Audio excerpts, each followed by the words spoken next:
This is 911. Do you have an emergency? Today on Rescue 911, a foot chase leads cops to a fugitive. Go to the side gate! A criminal on the loose puts children's lives at stake. Kicked out the glass in the front right side of the house. He's in the house. All right, watch out. Watch the kids now. This guy would try to use these kids as hostages. Plus, Are you on the a teen is thrown from the back of a truck. Somebody help me! They told us that they didn't think Heather was going to make it. On Rescue 911.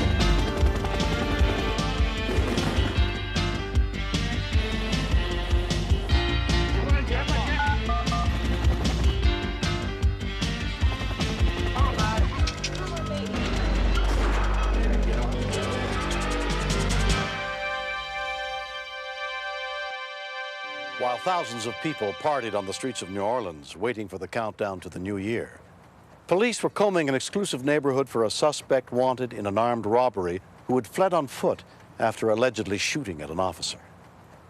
Go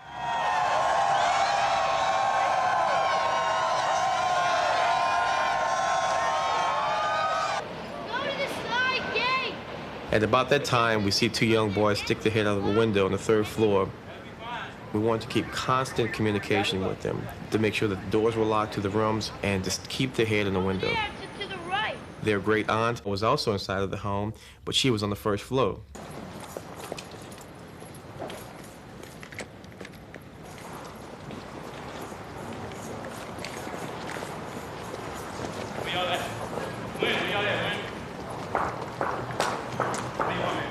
Max began to pull. This guy is very, very near.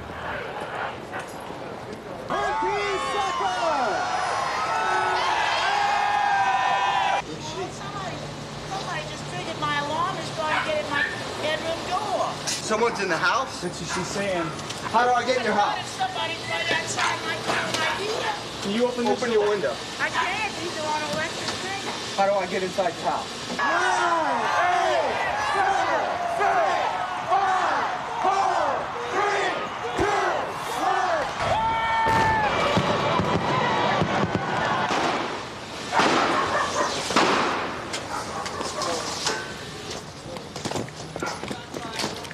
What happened? Where at? All right, stay down. When the gunfire erupted, that's when I took cover. I didn't know where it came from. I didn't know whether they were shooting at me. He just kicked out the glass in the front right side of the house. He's in the house. All right, watch out. Watch out. Sergeant Thomas Harrington is the first officer to enter the house. This was a desperate person trying to get away from the police. There's not a whole bunch you can do to protect yourself against somebody like this. There's just not. Draw! Draw! Yeah. Let me in that window. He's right here. He's in here. He's in here. All right, tell him to hold it outside. Let me in that window right here. He's all right. Got footprints all the way back here. What floor are these kids in? We started a room-by-room search of the residence. We don't know where he's at. Stay back. All right, watch the kids now. First thing that's going to my mind, this guy would try to use these kids as hostages. I got low, you got high. Take high, I'll take low. LC, I got your back, bro. All right, hold up, freeze. Let me check. I don't know where we're at. Open door, hold on. When this was happening, I thought about a wild animal in a cage. When a person is in that state of mind, he or she will do anything. Stay here with this door. Okay. Okay, watch yourself. I'll take to the right. I'll take to the right. Just watch where you're going. Watch yourself back. We saw a lot of blood. He had tried to kick out plate glass windows and apparently had cut himself pretty bad. Let's get these kids out of here. He was pulling so vigorously, decided to cut Max loose.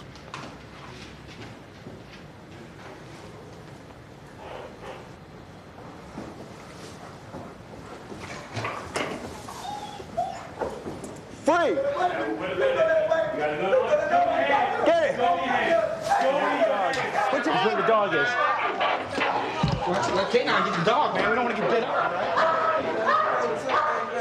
Dog hating on me, man. Where's the basket? Let's get a car out front. Let's get him in right now. We went straight up to the third. We followed the dog up to the third floor. And fortunately, the door was locked, so he couldn't make it into the children, and we got him. You okay? Yeah.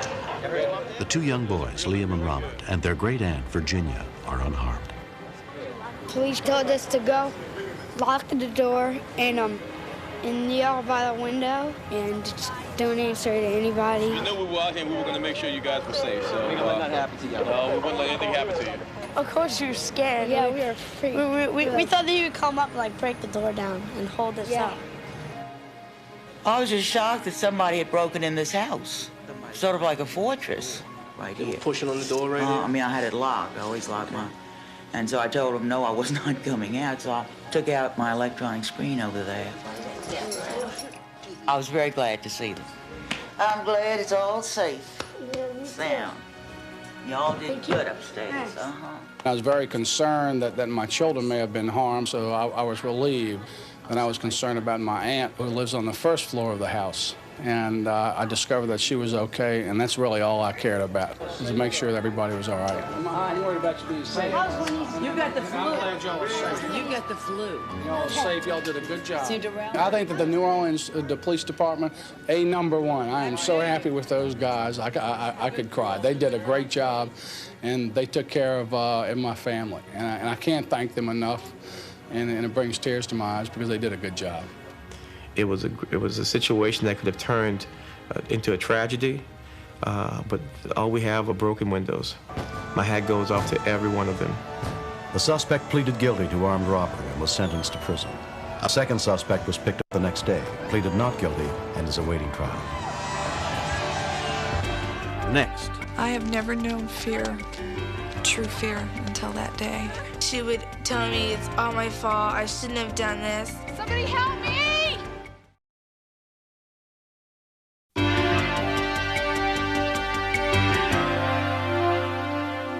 On August 18, 1993, Pam Eldred headed out around 9:30 in the morning from her home in Ontario, California, to drive her 13-year-old daughter, Heather, and her younger daughter, Amber, to drill team rehearsal at their school just 2 blocks away.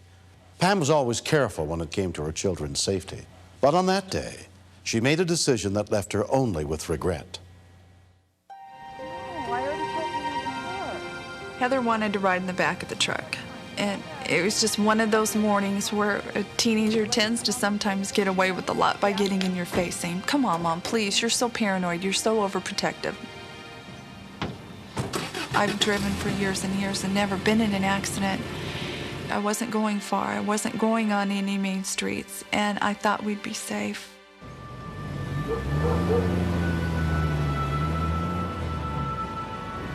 What about your white tennis shoes? I have them. 12-year-old Amber was riding up front with her mother.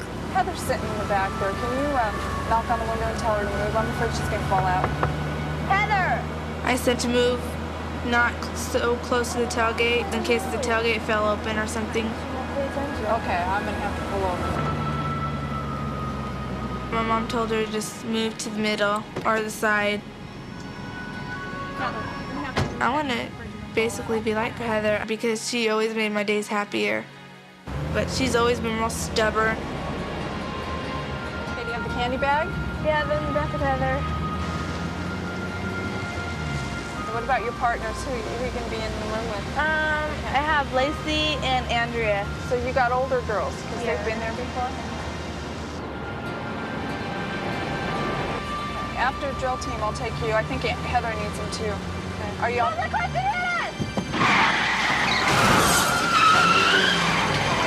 Are you okay? Are you okay?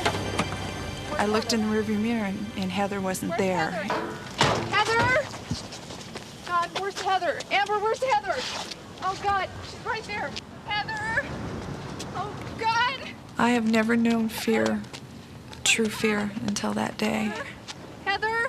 Somebody help me! There was blood coming out of her nose. But really, at that time, that was all I saw. I didn't see you. I didn't. Heather. She's okay, Mom. Honey? All she could do was hold me because she was glad that I was okay. She would tell me it's all my fault, I shouldn't have done this. And I didn't want to hear my mom saying that because I was afraid my mom would really go insane. See you, Heather. My kids are almost my life. I love them more than anything. I thought, God, you know, if you're gonna take somebody, take me. Don't take her, she's too young. When we continue. To see your child so helpless and to know also that your stupid mistake did this.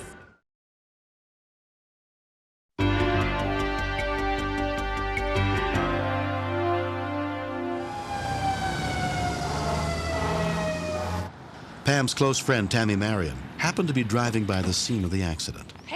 Pam started screaming to me, "That's Heather, it's Heather in the street." And she was crying and sobbing. So when I ran up, I said, give them some room so that she could calm down and let them work with Heather and not scare Heather. She's all right, she's all right. Come on, let's sit you down. I was trying real hard to pull myself together in case she could hear me, and I lost it. Right, she's not moving. She'll be fine. To see your child so helpless and to know also that your stupid mistake did this. It shouldn't happen. It just shouldn't happen. Stay here. No, you have to stay here for your sake, too. One of the first paramedics on the scene was Mike Kearns from the Ontario Fire Department. She had a large bump on her forehead, and that was the only injury that they had found. 120/80. My biggest concern was that she had some type of a brain injury. No. We noticed that her breathing pattern was becoming a little irregular. When we went to clear her airway, she had a clenched jaw. And with somebody that has a suspected or possible neck injury, you don't want to be trying to pry her jaw apart. Mercy Caroline paramedic Greg Wardine arrived soon after. What happens with a head injury is the brain swells inside the skull, basically, and all vital functions stop. Respirations, heart rate, everything is just stopped. If we weren't able to intubate this girl and get oxygen to her brain, we weren't going to be able to hand anything viable over to the hospital. No, you can't go. Come You'll be able to go later on. They didn't want me to ride with them, and I understood that. They don't need a hysterical mom in the back. We are currently en route to 3 to Loma Linda. We're getting ready to attempt a nasal intubation on this patient, if that's okay. I was talking to the hospital, trying to talk them into letting me do a nasal intubation to help her breathe. Okay, IV's in. That can be very dangerous with a head injury because if you've got a skull fracture, you can go right into the brain. 133, this is Ontario. Hold off on the nasal intubation. Tell them we really need it. I got back on the radio with them and told them she wasn't responding to anything we were doing. I'm gonna get the Lido stood up, kids, and give it to us. Go ahead. She was starting to posture, which means that her brain is getting very, very little oxygen. It was about a 20-minute transport time, and we knew that she couldn't wait that long for them to do the procedure there. She's starting to vomit. Let's get her on her side. The posturing was coming more frequently, and we were afraid of the possibility of her vomiting again.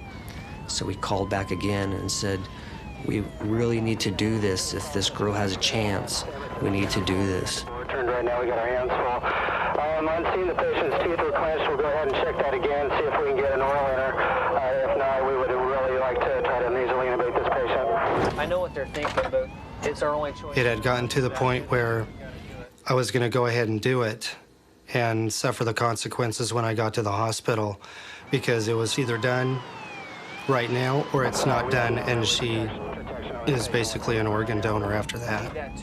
133 Ontario. Dr. Rudolph is saying go ahead and nasally intubate her if you're unable to get an oral. Obviously, once you get the order, doing it is a whole different story. Fortunately, the tube went right in. 1.5 Lido on board. Okay. You just hope and pray that everything that you did was enough to give the doctors at the hospital a chance. Is this fine? Okay, have you seen it? We were just shut. At Loma Linda University Medical Center, 13-year-old Heather Eldred was examined by neurosurgeon David Neerum. I felt that the odds were 100 to 1 against her. She had a massive hemorrhage. Her airway was protected, but they had no cranial nerve signs of any activity. So things look very ominous. To see the face on the woman when we gave them our name, I knew it was really bad. Hi. Are you Heather's mom and dad? Yes. I'm Connie. I'm the pediatric trauma coordinator. She took me by the arm and she said, "We need to take you to another room." And I just looked at her and said, "No, you're not taking me in another room. I know what that means." It's okay. It's just it's for some privacy. It's all right. We just need some privacy. Come on, it's okay. Heather's father, Richard, had followed the ambulance to the hospital. They told us that they didn't think Heather was going to make it. She was in very critical condition. Her brain was bleeding. There was a lot of swelling. We have a couple of options. One is we could go in and do surgery. We met with the surgeon. He came out and just basically told us the same thing, that he could do surgery. But there was another option, and I asked him what the option was, and he said, "Well, we can just wait." I asked him, "Well, what will happen if we just wait?" And he said, "Well, she'll die." I realize now the reason why he said that is he was so convinced he was going to lose her probably in surgery that it was almost like not worth doing. The only thing I knew how to do at the moment was to pray. Don't take her. Take my strength, okay? You take it with you and you fight really hard because I'm going to be out here fighting with you, okay? I love you, sweetheart. They told me she was in a really deep coma, but as soon as I told her I loved her, her arm flinched. Now, they tell me that was probably not voluntary, but I don't believe it.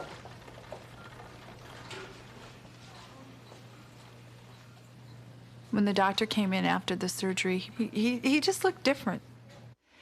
He said, "Well, we got in there, and I found the bleeder right away and was able to get it under control, and her pupils started to dilate, and it was like..." He also told me that the paramedic that made the decision to intubate her bought her the time she needed. Your mom and dad are here. Every day she would do something that would make us have more hope. We'd say, "Wiggle your toes," and she'll wiggle her toes, or squeeze my hand, and she would. This one's from your principal at school, your vice principal. There was an immense feeling of goodwill I felt coming from other people. Come on, honey. Right about the 12th day, when she started to come to, the timing was perfect. Her grandma and grandpa were there. Some of her aunts were there. We were all there. Hi, Heather. I love you, baby. I love you, too. Of course. The best gift you can get in the whole world is to see her open her eyes and look right at you, and you know she's there. They gave her a wheelchair to get around, and she refused it. And the next day, she was pushing it. I was so proud of her. It was like watching her for the first time walking and watching her for the first time spelling her name. She had to relearn everything. Orange. Perfect, right. She had a problem with word retrieval. But she has a real good ability when she notices she's not doing something right to sit back and kind of laugh at herself. When would you have a glass of milk? When you're eating cookies. She's not all the way there yet, but she's going to be. I know Heather. She's got that drive. Oh, perfect. It's been 4 months since the accident that changed Heather's life. I just want to be the same. How I used to be. Amber, no. I'm doing really good in school, except for home economics. I wanted to be a marine biologist, but I want to be a nurse now. She's been very good-natured about the whole thing. I like that about Heather, that she can make other people feel comfortable, make them feel happy. That's special. I thank God all the time. But I have my daughter.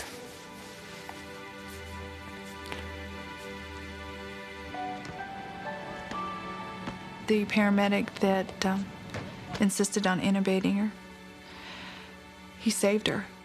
I call them the unsung heroes because how many of them get thanked? I mean, how many of them do you ever see again? Knowing that you made a difference in that girl's life is a special feeling. She's going back to school. She's going to be able to go to her senior prom, be able to drive a car. I'm ecstatic that it worked out the way it did. 5, 6, 7, 8. 1, 2, 3, 4. Try, Heather. There's an incredible amount of guilt, and I deal with that every day. I deal with that when she struggles for her words. I deal with that when I see her finally back at drill team and trying to catch up with the other girls. My responsibility was to make sure that she was safe at all costs, and I didn't do that. Sometimes I sit back and I look at her and I just start laughing because she'll be doing things that I don't expect her to do, which is silly because with Heather I should expect the unexpected. I tell her all the time, Heather, you're amazing. You can do whatever you want.